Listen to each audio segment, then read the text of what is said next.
One of the clearest signs that belief is being misused is when your conscience is slowly replaced by the thought or the teachings or the beliefs of the leader or of the group as a whole. You stop trusting your own judgment in everything, not just religious matters. You start deferring everything to the group or to the leader, even in everyday tasks. That's not religion, that is control. And the 10th sign is that fear of leaving.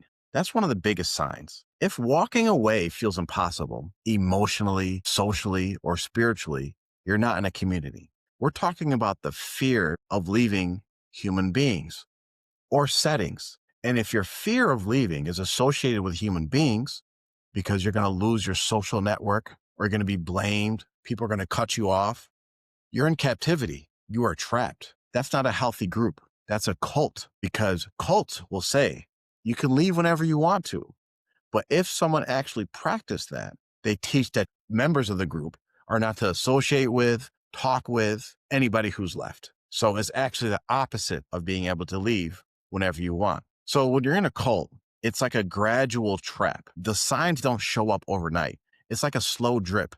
There's one compromise, one manipulation at a time. And as each drip goes in the bucket, pretty soon that bucket becomes full and you can't lift it anymore.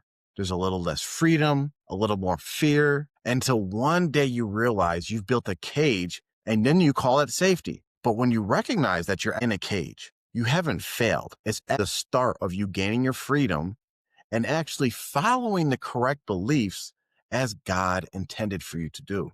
So how do you start to get out? How do you start taking those steps? If you're starting to suspect something is wrong, write down your doubts privately. Keep it secure. Talk to one trusted person outside of the group.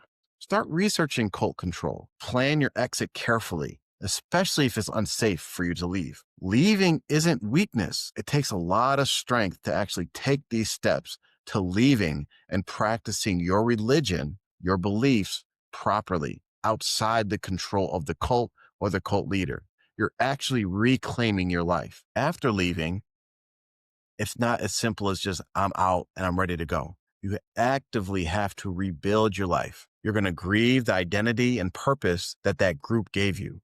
You're going to have some nostalgia. You might start second guessing everything that you learned, but this is part of the healing process, and complete healing is possible. You can get counseling, join survivor communities, and of course, seek knowledge, which will definitely help you. Freedom feels awkward at first. It's like the bird who gets out of the cage and hasn't used its wings in years to fly, but you can learn to fly again.